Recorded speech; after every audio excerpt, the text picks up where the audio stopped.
Halo teman-teman semua, selamat datang kembali di Satu Harian Menjadi Murid.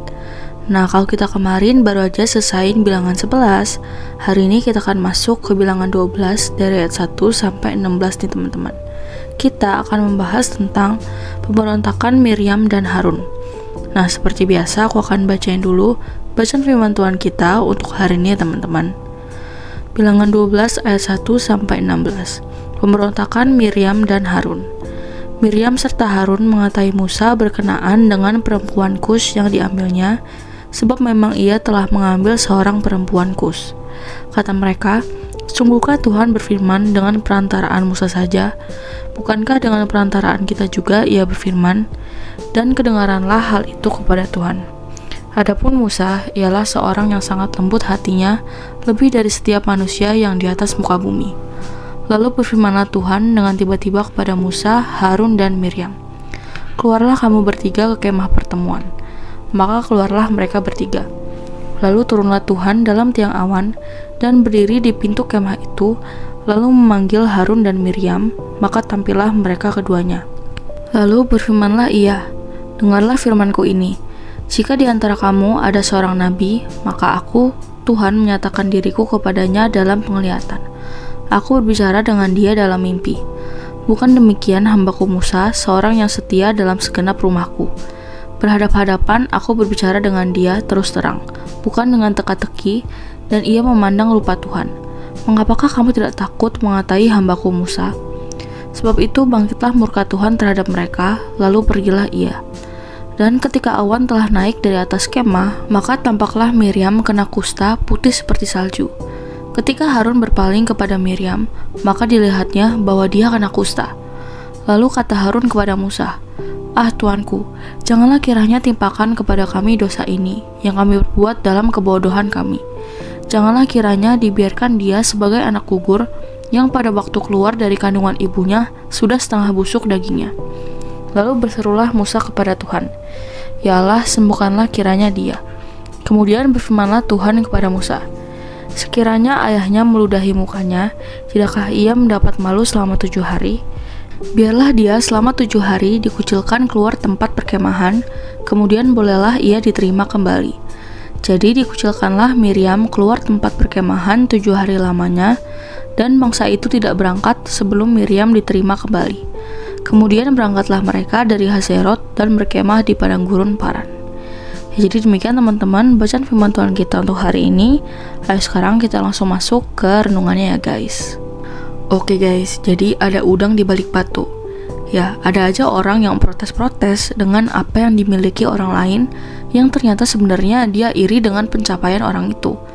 Hal ini mirip sama Miriam dan Harun, yang bukan cuma keberatan dengan pilihan pribadi Musa untuk menikahi perempuan Kus, tapi sesungguhnya iri dengan otoritas rohani Musa. Dari sini kita belajar, seringkali keluhan hanyalah topeng dari ambisi dan iri hati yang tersembunyi. Nah, di ayat 1-2, Miriam dan Harun mulai dengan isu etis, yakni perempuan Kus. Tapi setelah itu baru ketahuan motivasi mereka yang sesungguhnya, mempertanyakan supremasi kenabian Musa. Mereka berargumen, "Bukankah Tuhan juga berbicara melalui kita?" Nah, secara teologis, benar bahwa Allah memakai banyak nabi. Namun, Musa memiliki otoritas unik yang tidak bisa disamakan. Penulis menyingkap kedok hati mereka. Protesnya itu bukan hanya karena Musa menikahi perempuan Kus, alasan utamanya adalah ambisi rohani yang terselubung. Di ayat 3, penulis menyisipkan komentar penting. Musa sangat lembut hatinya, lebih dari setiap manusia. Secara literer, ini menegaskan kontras. Sementara Miriam dan Harun berusaha meninggikan diri, Musa justru merendahkan hatinya. Kerendahan hati Musa menjadi ruang bagi Allah untuk bertindak membela dia.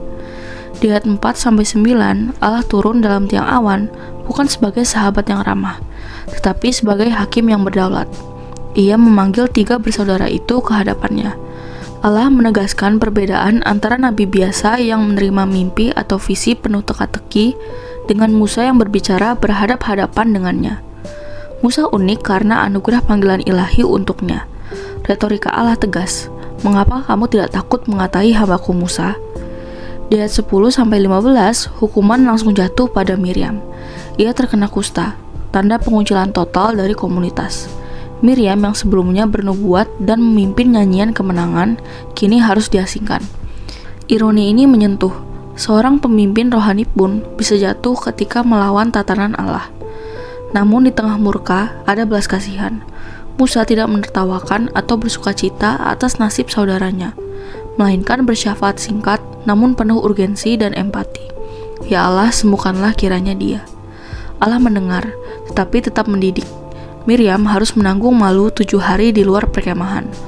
Hukuman itu setimpal, namun juga penuh belas kasihan.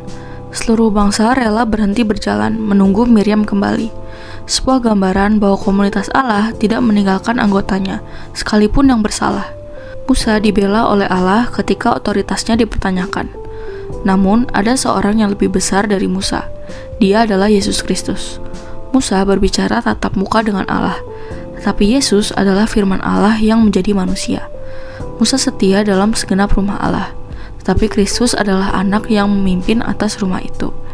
Seperti Musa yang bersyafaat bagi Miriam, Kristus pun bersyafaat bagi kita ketika kita jatuh dalam dosa. Bedanya, Musa hanya bisa memohon pengampunan. Kristus menanggung hukuman itu sendiri di kayu salib. Karena dia, kita yang seharusnya dikucilkan dari perkemahan Allah justru diterima kembali.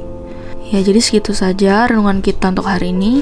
Sekarang aku mau ajak kalian untuk merefleksikan nih guys.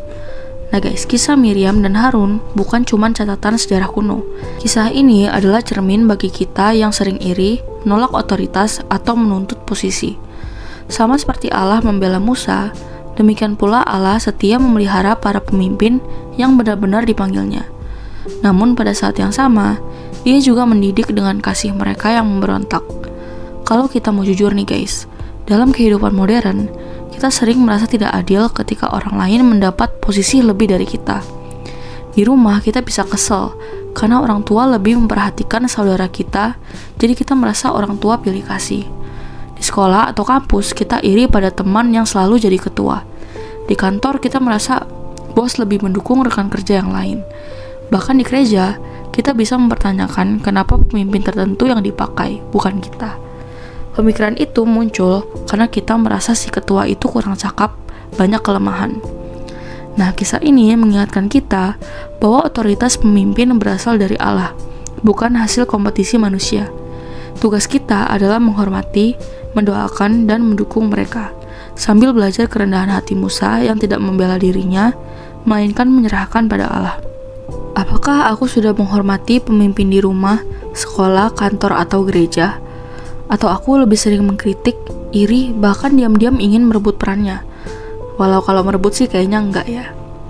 Nah lalu guys, pertanyaan reflektif untuk hari ini ada 2 nih guys. Yang pertama, apa yang kamu pelajari tentang Allah dari kisah ini? Lalu yang kedua, bagaimana kamu bisa menghormati pemimpin di sekitarmu dengan lebih real minggu ini?